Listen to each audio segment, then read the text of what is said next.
9 नवंबर आद्रा नक्षत्र के शिव महापुराण में तो यहाँ तक वर्णन किया गया है कि यदि मार्गशीर्ष मास के आद्रा नक्षत्र के दिन ब्रह्म मुहूर्त से लेकर शाम को प्रदोष काल तक अगर कोई एक बार भी भगवान शंकर के शिवलिंग का दर्शन कर लेता है तो उसकी जिंदगी में उसने कितने भी व्रत करे हो, उपास करे हो, उन व्रतों में, उन उपासों में अगर कोई त्रुटि रह गई हो, कोई गलती हो गई, कोई यज्ञ करा, अनुष्ठान करा, साधना करी, तप करा, व्रत करा, दान करा, पुण्य करा, सत्कर्म करा, उसमें अगर कोई त्रुटि रह जाती है, कोई कमी रह जाती है,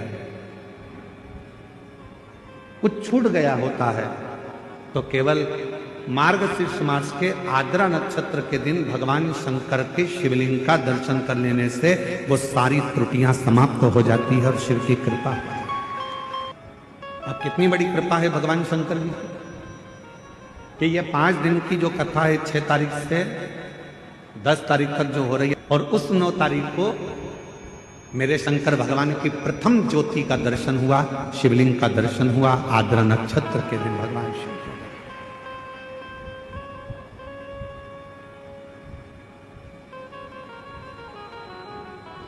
हम निवेदन करेंगे सभी सनातनियों से, सभी शिव भक्तों से, चाहे आप राम जी की आराधना करते हो, चाहे आप भगवान ब्रह्मा की आराधना करते हो, चाहे आप कृष्ण की आराधना करते हो, चाहे आप किसी भी देवी देवता की आराधना करते हो, पर 9 नवंबर आद्रा नक्षत्र के दिन मार्गशीर्ष मास के अंतर्गत 9 नवंबर को आद्रा नक्षत्र में शंकर जी के मंदिर में जाकर दर्शन एक बार अवश्य करो और भगवान शिव की कथा का रिस्पान।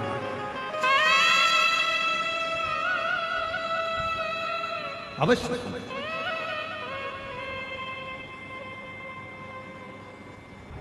और शंभु शरणे। हम तो यहाँ तक कहेंगे अगर कोई व्यक्ति को पेट की प्रॉब्लम हो, डॉक्टर को दिखा रहे हो, एसिडिटी से जुड़ी हुई प्रॉब्लम हो, कब्ज की हो, या कोई पेट से जुड़ा हुआ कोई भी प्रॉब्लम हो, बेलपत्र में भरपूर मात्रा में फाइबर होता है। अगर शिवजी पर चढ़ी हुई एक बेलपत्र यदि अवधूतेश्वर महादेव का नाम लेकर प्रतिदिन सुबह सुबह अगर खाया जाए, 15 दिन में मालूम पड़ जाएगा कि आपको एसिडिटी हो ही नहीं सकती, कब्ज का प्रॉब्लम हो ही नहीं सकती, गैस का प्रॉब्लम हो ही नहीं सकता। एक बेल रविवार को अगर लोटा भरकर शिव को समर्पित करा जाता है तो घर में तेज लक्ष्मी प्राप्त होती है। शिव पंचायत के 2 देव ऐसे हैं जिनको रोज जल चढ़ाया जाता है, एक सूर्य नारायण और दूसरे मेरे देवाधिदेव महादेव, दोनों पर जल रोज चढ़ता है प्रतिदिन। शिव पंचायत में गुड़, चावल, लाल फूल और लाल मिर्ची के 11 दाने पानी के कलश में तांबे के लोटे में लेकर हाथ को ऊंचा कर कर नेत्र, नासिका, वक्षस्थल के सम्मुख में जो सूर्य नारायण को अर्घ देता है, जल चढ़ाता है, पर जो सूर्य को अर्घ रविवार के दिन दे देता है, अगले रविवार तक पैसे की आवक आना प्रारंभ हो जाती है। जो आज तक फोन नहीं उठाता वो फोन। सूर्य नारायण भगवान को स्टील के लोटे से या चांदी के लोटे से या पीतल के लोटे से या प्लास्टिक के लोटे से या कांच के बर्तन से जल चढ़ाने से आयु छिन्न होती है। क्या समाप्त होती है? आयु। और सूर्य नारायण भगवान को अगर तांबे के लोटे से जल दिया जाता है तो आयु की वृद्धि होती है, और दिन भर में अगर कोई काम अटकने वाला है तो वो काम का रास्ता खुल जाता है और शरीर की बीमारी समाप्त हो जाती है। शरीर की बीमारी समाप्त हो जाती है। कल जरूर करना। एक गमले में मिट्टी भरी है, उसमें कोई बीज तुमने नहीं लगाया, उस गमले में कोई बीज नहीं है, कोई पौधा नहीं है। तुम एक काम करो कि रोज उस गमले में थोड़ा थोड़ा जल डालना चालू करो। अब तुमने ना तो बीज लगाया, ना उसमें कोई कलम लगाई, ना कोई उसमें डाली लगाई, ना तुमने कुछ लगाया, उसके बाद भी उस गमले के अंदर, उस गमले में जल चढ़ाते चढ़ाते चढ़ाते चढ़ाते एक ना एक पौधा छोटा सा अपने आप अंकुरित हो जाएगा। तुम्हें मालूम नहीं पड़ेगा कि इसमें पौधा कहां से आ गया। इसमें तो बीज ही नहीं था, इसमें तो कलम ही नहीं थी, इसमें तो कोई पौधा ही नहीं था। फिर आखिर यह पौधा आया कहां से? केवल जल चढ़ाते रहे। उसी तरह शिव महापुराण की कथा कहती है, आप शंकर जी के मंदिर में नित्य प्रति 1 लोटा जल चढ़ाते रहो। आप शंकर जी के दरवाजे पर रोज जाकर 1 लोटा जल समर्पित करते रहो। एक ना एक दिन तुम्हारे भीतर एक विश्वास का पौधा प्रकट होगा, तुम्हारे घर में एक खुशी का पौधा प्रकट होगा, एक आनंद का पौधा प्रकट होगा। और वो खुशी, वो आनंद आपके जीवन को इतना आनंदित कर देगी कि आप उन्नति की सीढ़ी पर चढ़ते चले। तुलसी कौन से दिन नहीं तोड़ते? रविवार के दिन। क्या बोल रहे हो? जम के बोलो। कौन से दिन? रविवार के दिन तुलसी नहीं तोड़ते। क्यों नहीं तोड़ते? जल्दी बोलो। इन्हें कहा रविवार को तुलसी नहीं तोड़ते, तो क्यों नहीं तोड़ते? कोई ने कहा रविवार को पीपल की पेड़ की परिक्रमा नहीं करते। क्यों नहीं करते? उसका कारण भी तो मालूम होना चाहिए। ये कोई ना कुछ बोल दिया और तुमने मान लिया, तो उसका कारण है। रविवार को तुलसी क्यों नहीं तोड़ते? फिर वही बात आ गई, ये मेना धन्या कला वाली बात को याद करो। भगवान राम जनकपुरी में पहुंचे, विश्वामित्र जी ने धनुष टूटने के बाद राम से कहा, राम आज जाओ तुलसी लेने के लिए जाओ, तुलसी लेके आओ, फूल लेकर आओ, पुष्प वाटिका में से कुछ लेकर आइए। पीछे पलट कर देखा तो सीता जी खड़ी थी। विश्वामित्र जी शालिग्राम जी की पूजन कर रहे, शालिग्राम जी की पूजन कर रहे थे। विश्वामित्र जी ने पीछे पलट कर देखा सीता जी खड़ी, तो कहा राम एक काम करो, ये पुष्प वाटिका सीता की है, उनके पिताजी की है, सीता को भेज दो, वो फूल लेकर आएगी, वो तुलसी लेकर आएगी। जानकी जी गई, पुष्प उतारे, तुलसी उतारने लगी। तुलसी उतारते समय जानकी जी की हवा इतनी तेज चली कि सीता जी का पल्लू उड़ गया, और जैसे ही पल्लू उड़ा वो तुलसी के पौधे पर गिरा। गिरते ही सीता आगे बढ़ी और तुलसी के कुछ दल जमीन पर गिरे, तुलसी के पत्ते जमीन। अब तुलसी के पत्ते जब जमीन पर गिरे, सीता जी तुलसी के दल लेकर, फूल लेकर विश्वामित्र जी के पास में आई। राम जी को दिया, राम जी ने विश्वामित्र जी को दिया। विश्वामित्र जी ने तुलसी के दल लेकर भगवान शालिग्राम को चढ़ाने लगे। इतनी देर में तुलसी के दल गीले हो गए, महाराज गीले। शालिग्राम जी ने हाथ में तुलसी के पत्तों को लेकर पूछा, ए तुलसा माँ ये बताओ कि तुम रो क्यों रही हो? तुलसा कहती है शालिग्राम जी को देखकर, शालिग्राम भगवान के ऊपर मुझे मत चढ़ाना। विश्वामित्र जी, जानकी जी तुलसा लेकर आ रही थी, हम एक साथ पली, एक साथ बड़ी हुई, एक साथ एक पौधे में लगी हुई थी, पर सीता के पल्लू से हमारी कुछ बहनें, कुछ दल जमीन पर गिर गए, इसलिए हमें रुदन आ रहा है। वो भी तो शालिग्राम जी के लिए तरस रहे थे। विश्वामित्र जी ने कहा, जानकी तुम्हारे साड़ी के पल्लू से तुलसी के दल आज नीचे गिरे हैं, इसलिए आज मैं तुलसी शालिग्राम को समर्पित नहीं करूंगा। वो दिन था रविवार का, इसलिए रविवार के दिन तुलसा नहीं तोड़ी जाती कि माला तुलसी का मन का हाथ में नहीं लपेटा जाता। ध्यान देना बहुत अच्छी तरह से। तुलसी का मन का, तुलसी की माला को हाथ में नहीं लपेटा जाता, तुलसी की माला गले में होना चाहिए, या फिर जिस झोली में हम भज रहे हैं, जप रहे हैं, तुलसी की माला। तुलसी अगर गले में रहेगी, हम पहने रहेंगे, रोज हम गंगा नहाने नहीं जा सकते, सरयू यमुना मंदाकिनी नर्मदा नहाने नहीं जा सकते, तो जो हम बाथरूम में भी स्नान करेंगे, वॉशरूम में भी जाएंगे, और अगर बाल्टी में से 1 लोटा डब्बा, 1 पानी लेकर हमने अपने शरीर पर डाला, तो सूर्य नारायण भगवान को स्टील के लोटे से या चांदी के लोटे से या पीतल के लोटे से या प्लास्टिक के लोटे से या कांच के बर्तन से जल चढ़ाने से आयु छिन्न होती है। क्या समाप्त होती है? आयु।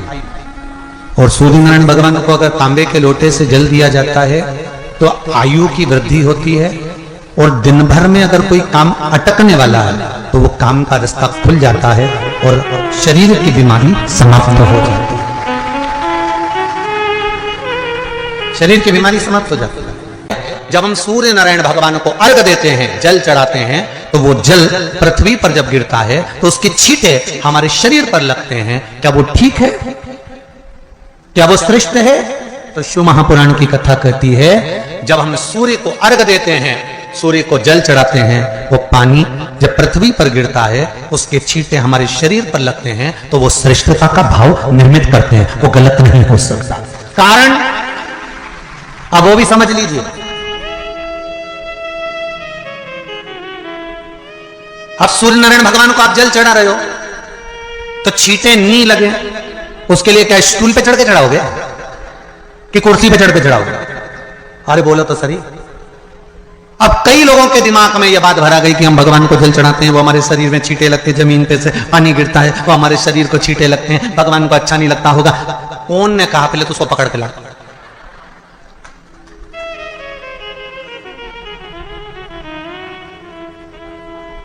क्योंकि मेरे राम जी महाराज, मेरे भगवान कृष्ण, बड़े बड़े संत, साधु, सन्यासी, तपस्वी, साधक, उपासक जितने भी हुए, जिन्होंने सूर्य की आराधना करी, इन्होंने टेबल पे चढ़कर या कुर्सी पे चढ़कर जल नहीं चढ़ाया, इन्होंने पृथ्वी पर खड़े होकर ही, क्योंकि पृथ्वी तत्व के देव ही शिव। जब हम मृत्यु लोक पर खड़े होकर, पृथ्वी पर खड़े होकर भगवान शंकर का भाग पृथ्वी तत्व को धारण कर कर जल को हाथ में लेकर जब समर्पित करते हैं, और जो जल नीचे गिरता है वो शरीर पर अगर लगता है तो हमको उसका आशीर्वाद ही प्राप्त होता है, दोष नहीं लगता। पर लोगों ने इसको विपरीत कर दिया। कि कौन ने विपरीत करा? कई लोगों ने इसको विपरीत कर दिया। कौन ने विपरीत करा? तो जो दूसरे धर्म के लोग होते हैं, जिनको हिंदू धर्म से नफरत होती है और जो हिंदू धर्म की पूजन, सेवा, अर्चना को समाप्त करना चाहते हैं, वो धीरे धीरे धीरे धीरे कहने लगे कि सूर्य को जल चढ़ाओगे तो शरीर में लगेगा, शरीर में लगेगा तो दोष लगेगा। इसको कह कहकर घर घर में सूर्य को जल चढ़ाना लोगों ने बंद कर दिया कि आप जल चढ़ाएंगे तो दोष लगेगा, शरीर पे छींटा लगेगा, शरीर को ऐसा लगेगा। ये दोष नहीं है। कितनी सुंदर बात है महाराज।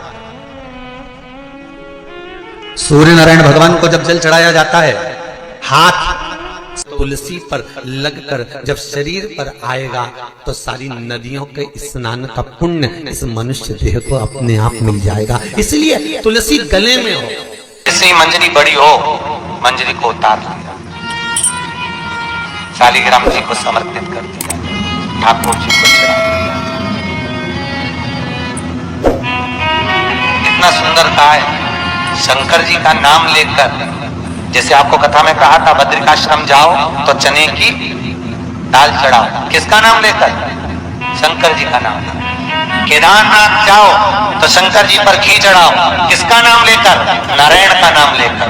नारायण का नाम लेकर केदारनाथ में घी चढ़ता है और बद्रीनाथ में शिव का नाम लेकर चने की दाल चढ़ती है। उसी तरह मंजरियों को इकट्ठा कर कर मंजरी 108 मंजरी की माला तैयार कर कर शिव का नाम लेकर जो नारायण के शालिग्राम जी के गले में माला धारण करा देता है, उसकी मनोकामना पूर्ण हो जाती है। वर्ड तो नहीं बोल रहा है तो पर 9 नवंबर आद्रा नक्षत्र के दिन, मार्गशीर्ष मास के अंतर्गत 9 नवंबर को आद्रा नक्षत्र में शंकर जी के मंदिर में जाकर दर्शन एक बार अवश्य करो और भगवान शिव की कथा का रसपान।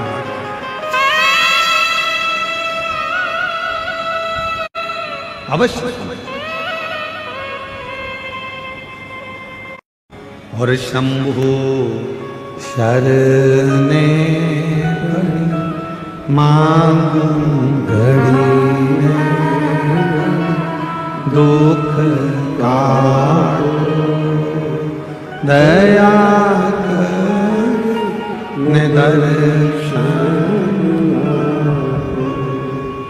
शिव की आराधना का सुख कहीं ना कहीं भगवान ऐसी कृपा करता है, शिव ऐसी करुणा करते हैं, भगवान शंकर ऐसी दया करते हैं, ऐसी कृपा कर देते हैं कि आपको शिव अपनी ओर खींच लेते हैं।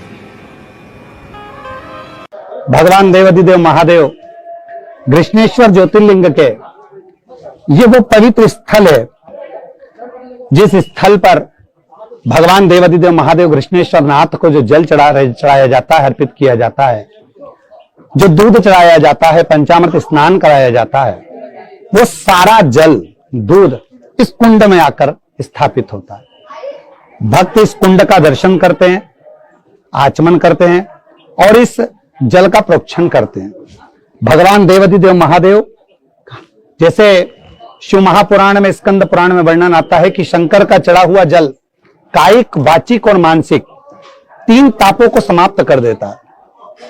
हम तो कहेंगे यदि आप कृष्णेश्वर बाबा के दर्शन करने भी नहीं आ पाए हैं तो इस स्थल का दर्शन इस वीडियो के माध्यम से करें, जिससे आपकी जिंदगी के भी कायिक, वाचिक और मानसिक तीनों पाप समाप्त हों और कृष्णेश्वर नाथ आप पर करुणा करें, कृपा करें, आपकी झोलियां भरे। श्री शिवाय नमस्तुभ्यम। कई लोग कहते हैं गुरुजी हम घर से पानी भर के लेके जाते हैं। अब किसी ने कहा गुरुजी घर से पानी लेकर जाते हैं, मटके का पानी है, नल कभी कभी नहीं आता, कभी कभी लाइट नहीं रहती तो बोरिंग से नहीं भराता, हमारे घर में रखा हुआ पानी तो बासी हो गया। थोड़ा ध्यान देना, पानी तो बासी हो गया। शास्त्र कह रहा है, शिव चरित्र कह रहा है, भगवान शंकर की कथा कह रही है, वायु, अग्नि, जल, पृथ्वी, आकाश कभी बासी नहीं होता, वो हमेशा ताजा की ताजा ही रहता है। परिवार को छोड़ने की जरूरत पड़ती है। शिव भक्ति में ना व्यापार छोड़ने की जरूरत पड़ती है, शिव भक्ति में ना घर छोड़ने की जरूरत पड़ती है, शिव भक्ति में ना अपना कुटुंब, ना परिवार, ना घर, कुछ भी छोड़ने की जरूरत नहीं पड़ती है। शिव भक्ति में तो केवल अविश्वास को छोड़ दो और विश्वास को पकड़कर तुम अपने कर्म में लगे लगे भगवान का भजन करो, शिव की प्राप्ति हो जाती। कभी कोई परिक्रमा, कभी भी कोई परिक्रमा खाली हाथ कभी मत करो, कभी। तुलसी जी की परिक्रमा कर रहे हो, हाथ में भले जल का पात्र रख लो। किसी वृक्ष की परिक्रमा कर रहे हो, अपने हाथ में कोई दाना रख लो। कोई परिक्रमा कर रहे हो, अपने हाथ में कोई अगरबत्ती, कोई धूप बत्ती, कोई मालिका रख लीजिए, कोई दीप रख लीजिए, कोई सामग्री रख लीजिए। कोई परिक्रमा खाली हाथ कभी नहीं करना चाहिए। अगर मंदिर में बैठकर पंचाक्षर मंत्र जप रहे हो, षडाक्षर मंत्र जप रहे हो, तो थोड़ी देर अपने हाथ में एक बेलपत्र को भी रख लिया करो। बेलपत्र, ओम नमः शिवाय। उस बेलपत्र को हाथ में रखकर दोनों हाथों से वंदन कर कर, खाली हाथ नहीं, दिल से प्रार्थना करते हुए, हृदय से विनय करते हुए, निवेदन करते हुए, दिल से प्रार्थना करते हुए, फिर उस बेलपत्र को अपने हृदय की कामना कर कर, विनय कर कर, निवेदन कर कर शिव जी को समर्पित करो, भगवान शंकर को चढ़ाओ। फिर भगवान शिव को वो बेलपत्र समर्पित करो, शंकर जी को वो बेलपत्र चढ़ाओ।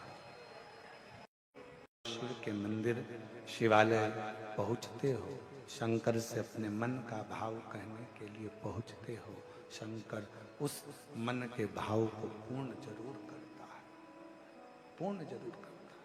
ध्यान से सुनिएगा महाराज, बहुत अच्छी कथा, बहुत सुंदर प्रश्न है कि मंदिर क्या हम सवेरे और शाम को ही जा सकते हैं? आप अगर गणेश जी के मंदिर जा रहे हो, राम जी के मंदिर जा रहे हो, आप कृष्ण के मंदिर जा रहे हो, आप दत्त भगवान के मंदिर जा रहे हो, आप किसी अन्य देवता के मंदिर जा रहे हो, तो सुबह और शाम जाइए। पर यदि आप शंकर और जगतजननी जगदम्बा के मंदिर में, दुर्गा के मंदिर में, भवानी के मंदिर में अगर जा रहे हो, तो कोई समय नहीं है। क्यों? क्योंकि मां और बाप के रूम में बेटा कभी भी जा सकता है। माता और पिता तो बाहें पसारे खड़े हैं। जब आप तकलीफ में होते हो तो 3 शंकर को जल चढ़ाने वाला, 1 लोटा जल चढ़ाने वाले के पास 3 को भगवान शिव अवश्य भेजते हैं। दुख को समाप्त करने से पहले 3 को मेरा शंकर आपके दरवाजे पर जरूर भेजता है। पहले नंबर पर मां आद्य शक्ति दुर्गा को आपकी पड़ोसन के रूप में, आपके रिश्तेदार के रूप में, आपके कुटुंबी के रूप में, आपके संबंधियों के रूप में, किसी ना किसी के रूप में आपके पास भेजकर बोलेंगे, क्यों घबराती हो, क्यों चिंता करती हो, क्यों टेंशन लेती हो? मैंने सुना है कथा में, बाबा ने ये बताया था, कहेगा धीरे से, सामने नहीं आएगा तो सुंदर स्वरूप धारण कर कर स्वप्न में आकर कहेगा। ऐसा लगेगा कोई तुम्हें जगा कर कह रहा है कि तू घबराना मती, तू ये कर लेना, समझ लेना मेरे बाबा ने अपनी अर्धांगिनी पार्वती को तुम्हारे पास भेज दिया। भृंगी दूसरे नंबर पर जाता है, उसका काम क्या है? तो कहा भृंगी कभी भी सामने अपने प्रतिबिंब से नहीं आता, किसी का स्वरूप धर कर नहीं आता। भृंगी आपके हृदय में आकर भीतर से बोलने का प्रयास करता है। दूसरे नंबर पर भृंगी आपके मन की वाणी को शिव तक पहुंचाने का प्रयास करेगा। और तीसरे नंबर पर भगवान शंकर अपने भक्त का दुख हरने से पहले तीसरे नंबर पर भेज देते हैं अपने नंदीश्वर को, अपने नंदी गण को। मेरे शिव भेजते हैं। नंदी का काम क्या है? जैसे ही नंदी आता है, कोई व्यक्ति के रूप में, किसी रूप में, किसी फोन के रूप में, किसी कॉल के रूप में, किसी पत्र के रूप में, किसी मैसेज के रूप में, जब नंदी तुम्हारे घर में प्रवेश करता है तब वो तुम्हारे रास्ते को क्लीन कर देता है, रास्ते को साफ कर देता है, उसको मार्ग प्रशस्त